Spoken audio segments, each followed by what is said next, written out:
1:50 মধ্যে আগুন ধরে 6 তলায় এবং আমাদের ফায়ার ব্রিগেডকে 1:52 খবর দেওয়া হয় এবং তারা 1:54 থেকে তাদের কাজ শুরু করে এবং সকাল 8টায় আমাদের 8:05 আমাদের আগুন সম্পূর্ণ নিয়ন্ত্রণে আসে এবং এই ঘটনায় আমাদের ফায়ার ফাইটার একজন শাহাদাত বরণ করেছেন।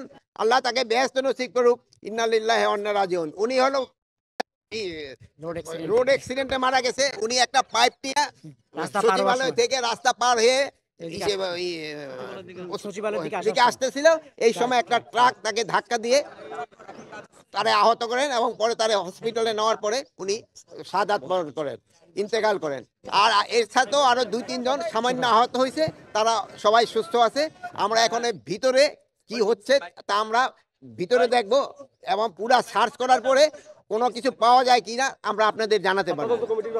আর এটার ব্যাপারে আমরা একটা তদন্ত কমিটি গঠন করে দিচ্ছি। ক্যাবিনেট সেক্রেটারি অলরেডি ইনস্ট্রাকশন দেওয়া হয়েছে, হোম সেক্রেটারি অলরেডি ইনস্ট্রাকশন দেওয়া হয়েছে একটা তদন্ত কমিটি, হাই পাওয়ার একটা তদন্ত কমিটি করে দেওয়ার জন্য। এটা ইনভেস্টিগেশনের আগে আমি তো বলতে পারবো না, ইনভেস্টিগেশনের পরে আপনাদের আমরা জানাবো। এখন তদন্ত কমিটি কত সদস্য, এটা 5 জন হতে পারে, 7 জন হতে পারে, 9 জন হতে পারে, 11 জন হতে পারে, যেটা এই মুহূর্তে তো আমরা পরে আপনারা জানাই দিতে পারবো।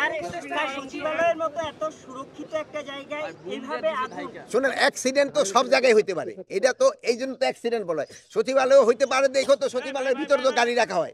ফায়ার ব্রিগেডের গাড়ি। ফায়ার সার্ভিসের সঙ্গে ইতিমধ্যে কথা বলছেন স্যার। হ্যাঁ, আপনি স্যার ফায়ার সার্ভিসের সঙ্গে ইতিমধ্যে কথা বলছেন, যারা রাত্রে 1টা থেকে কাজ শুরু করছে, তাদের আগুনের উৎস বিষয়ে কিছু বলছে কিনা আপনারা?